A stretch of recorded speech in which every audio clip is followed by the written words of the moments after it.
بسم اللہ الرحمن الرحیم۔ السلام علیکم معزز طلبہ کرام، آپ سب کیسے ہیں؟ آج ہم نور الانوار کے سبق نمبر 67 کو پڑھیں گے، اور آج کے سبق کا عنوان ہے قاعدہ کلیہ میں اختلاف۔ آج کے ہمارے سبق کی عبارت وعند الشافعی لما احتمل التکرار تملک ان تطلق نفسها سنتین سے شروع ہوتی ہے۔ آئیے سب سے پہلے عبارت پڑھ کے اس کا ترجمہ کرتے ہیں، اس کے بعد باقاعدہ سبق کی وضاحت کی طرف بڑھتے ہیں۔ مصنف علیہ رحمہ لکھتے ہیں وعند الشافعی لما احتمل التکرار تملک ان تطلق نفسها سنتین اذا نوى الزوج، اور امام شافعی کے نزدیک جب امر تکرار کا احتمال رکھتا ہے تو بیوی اس بات کی مالک ہے کہ وہ اپنے آپ کو 2 طلاقیں دے بشرط کہ زوج نے اس کی نیت کی ہو۔ بیان لخلاف الشافعی فی اصل کلی علی وجہ یتضمن الخلاف فی المسألۃ المذکورۃ۔ یہ قاعدہ کلیہ میں امام شافعی کے اختلاف کی وضاحت اس طور پہ ہے کہ یہ اختلاف مسئلہ مذکورہ کے اختلاف کو شامل ہوگا، یعنی ان عنده لما احتمل كل امر التکرار سواء كان امر الشارع او غیره تلك المرأة في قوله طلقي نفسك ان تطلق نفسها سنتين اذا نوى الزوج ذلك وان لم ينوي او نوى واحدة فلها ان تطلق نفسها واحدة۔ یعنی امام شافعی کے نزدیک جب امر تکرار کا احتمال رکھتا ہے، خواہ شارع کا امر ہو یا غیر شارع کا، تو شوہر کے قول طلقی نفسکی میں وہ عورت اس بات کی مالک ہوگی کہ اپنے آپ کو 2 طلاقیں دے بشرط کہ شوہر نے اس کی نیت کی ہو، اور اگر شوہر نے نیت نہ کی ہو یا ایک کی نیت کی ہو تو عورت کو اپنے اوپر 1 طلاق واقع کرنے کا حق ہے۔ ثم اورد المصنف بتقریب بیان الامر بیان اسم الفاعل لاشتراکہما فی عدم احتمال التکرار۔ پھر مصنف بیان امر کو قریب الی الفہم کرنے کے لیے اسم فاعل کا بیان لائے، کیونکہ امر اور اسم فاعل دونوں تکرار کا احتمال نہ رکھنے میں مشترک ہیں۔ فقال وکذا اسم الفاعل يدل على المصدر لغة ولا يحتمل العدد۔ چنانچہ ماتن نے فرمایا کہ اسی طرح اسم فاعل لغت کے اعتبار سے مصدر پر دلالت کرتا ہے اور عدد کا احتمال نہیں رکھتا۔ فقوله يدل بیان لوجہ التشبیہ، پس ماتن کا یدل کا قول کہنا یہ وجہ تشبیہ کا بیان ہے۔ ولا يحتمل عطف علیہ، اور ولا يحتمل اس پر معطوف ہے۔ وفی بعض النسخ لا يحتمل بدون الواو فیکون ہوا بیان وجہ تشبیہ، اور بعض نسخوں میں لا يحتمل بغیر واو کے ہے، پس اس صورت میں یہ وجہ تشبیہ کا بیان ہوگا۔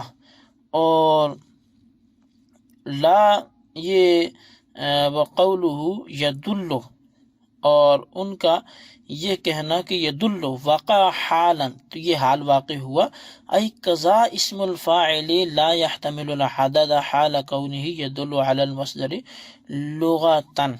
تو اس کا مطلب یہ ہے کہ اسی طرح اس میں فاعل عدد کا احتمال نہیں رکھتا اس حال میں کہ وہ لغت کے اعتبار سے مصدر پر دلالت کرتا ہو۔ فہو احتراز عن اسم الفاعل الذي يدل عليه اقتداء مثل قوله انت طالق فانه خارج عما نحن فيه وسيأتي بیانه۔ اور اس میں فاعل کیونکہ عدد کا احتمال نہیں رکھتا اس حال میں کہ وہ لغت کے اعتبار سے مصدر پر دلالت کرتا ہو، بس یہ قید اس اسم فاعل سے احتراز ہے جو مصدر پر اقتداً دلالت کرتا ہے، جیسے اس کا قول انت طالق، کیونکہ یہ ہماری بحث سے خارج ہے۔ اس کا بیان ان قریب انشاءاللہ آئے گا۔ جی طلبہ کرام، یہ ہمارے آج کے سبق کی عبارت تھی اور اس کا ترجمہ تھا۔ اب آئیے اس کی باقاعدہ وضاحت و تشریح کی طرف بڑھتے ہیں۔ اس عبارت میں امام شافعی کے اس اختلاف کو واضح کرنا مقصود ہے جو ان کے اور احناف کے درمیان قاعدہ کلیہ میں ہے، اور قاعدہ کلیہ میں اختلاف کی وجہ سے متن میں مذکورہ مسئلہ میں بھی اختلاف ہوگا، اس طور پہ کہ جب امام شافعی کے نزدیک امر تکرار کا احتمال رکھتا ہے، خواہ وہ شارع کا امر ہو یا غیر شارع کا امر ہو، تو شوہر کے قول طلقی نفسکی کی صورت میں بیوی اپنے اوپر 2 طلاقیں واقع کرنے کی بھی مجاز ہے، کیونکہ شوہر نے 2 کی نیت کی ہو، بشرطے کہ شوہر نے 2 کی نیت کی ہو۔ اور احناف کے نزدیک امر چونکہ تکرار کا احتمال نہیں رکھتا، اس لیے ان کے نزدیک مذکورہ مسئلہ میں بیوی اپنے اوپر 2 طلاقیں واقع کرنے کی مجاز نہ ہوگی، اگرچہ شوہر نے اس کی نیت کی ہو۔ اور اگر شوہر نے سرے سے کوئی نیت ہی نہ کی ہو یا نیت تو کی ہو مگر ایک کی، تو اس صورت میں بالاتفاق بیوی کو اپنے اوپر 1 طلاق واقع کرنے کا حق ہے۔ چنانچہ ہدایہ میں ہے کہ اگر کسی نے اپنی بیوی سے طلقی نفسکی کہا اور کوئی نیت نہیں کی یا ایک کی نیت کی اور بیوی نے جواب میں طلقت نفسی کہا، تو اس پر 1 رجعی طلاق واقع ہوگی، کیونکہ شوہر نے جس طلاق کو عورت کے سپرد کیا ہے وہ طلاق صریح ہے، اور صریح طلاق سے طلاق رجعی واقع ہوتی ہے، لہٰذا مذکورہ صورت میں بھی طلاق رجعی واقع ہوگی۔ جی، اب چونکہ 2 طرح کی ہمارے سبق میں عبارت ہے، تو اب مصنف علیہ الرحمہ نے یہ جو دوسرا حصہ عبارت کا ہے ثم اورد المصنف تقریب سے، تو امر اور اسم فاعل تکرار کا احتمال نہ رکھنے میں چونکہ دونوں مشترک ہیں، اس لیے مصنف نے امر کے بعد اسم فاعل کا ذکر فرمایا ہے۔ چنانچہ فرمایا کہ امر کی طرح اسم فاعل بھی لغت کے اعتبار سے مصدر پر دلالت کرتا ہے اور عدد اور تکرار کا احتمال نہیں رکھتا۔ حاصل یہ ہے کہ اسم فاعل مشبہ ہے اور امر کا صیغہ مشبہ بھی ہے، اور یدل علی المصدر لغتاً معطوف علیہ ہے، اور لا يحتمل العدد معطوف ہے۔ دونوں مل کر وجہ تشبیہ ہیں، یعنی اسم فاعل امر کے 2 چیزوں میں مشابہ ہے، ایک لغتاً مصدر پر دلالت کرنے میں، دوسرے عدد و تکرار کا احتمال نہ رکھنے میں۔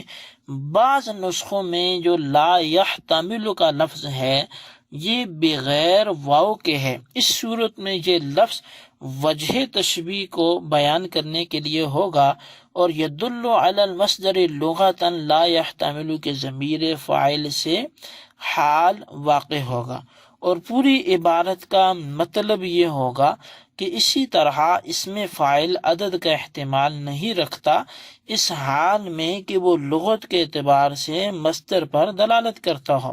صاحب نور الانوار کہتے ہیں کہ متن میں لغتاً کی قید کے ذریعے اس اسم فاعل سے احتراز کیا گیا ہے جو اسم فاعل مصدر پر اقتدان دلالت کرتا ہے۔ مثلا انتی طالق میں طالق یہ اسم فاعل اس طلاق پر تو لغتاً دلالت کرتا ہے جو طلاق عورت کی صفت ہے، یعنی جس طلاق کے ساتھ عورت متصف ہوتی ہے، لیکن وہ طلاق جو تطلیق کے معنی میں ہے اور مرد کا فعل ہے اس پر لفظ طالق اقتدان دلالت کرتا ہے، اور وہ شرعاً اقتدان ثابت ہے، لغتاً ثابت وہ نہیں ہے۔ اور طالق تطلیق پر اقتدان اس لیے دلالت کرتا ہے کہ شوہر کا کلام انت طالقن اسی وقت صحیح ہوگا جب کہ تطلیق کو مقدر مانا جائے، کیونکہ جب شوہر نے کہا انت طالق تو مطلقہ ہے،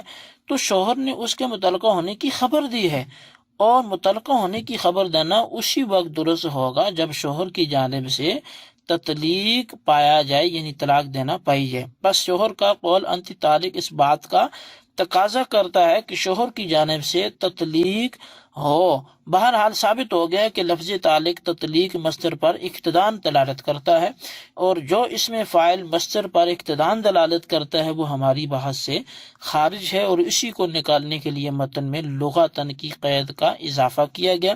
اس کی تفصیلی جو بحث ہے وہ آئندہ آئے گی۔ بہرحال یہ ہمارا آج کا سبق تھا، اور آج کے سبق میں 2 طرح کی عبارتوں کی ہم نے وضاحت کی۔ اس خلاصے کو اپنے رجسٹر پر ضرور نوٹ کریں اور ان سوالات کے جوابات دیں۔ سوال نمبر 1 یہ کہ متن میں لغتاً کی جو قید ہے اس کا کیا فائدہ ہے، جواب عنایت فرمائیں۔ اور دوسرا سوال یہ ہے کہ اگر لا یحتمل بغیر واو کے ہو تو پھر یہ کس چیز کا بیان ہوگا، جواب عنایت فرمائیں۔ اللہ تبارک و تعالیٰ سے دعا ہے جو کچھ ہم نے پڑھا سنا اسے یاد رکھنے کی توفیق نصیب فرمائے، آمین۔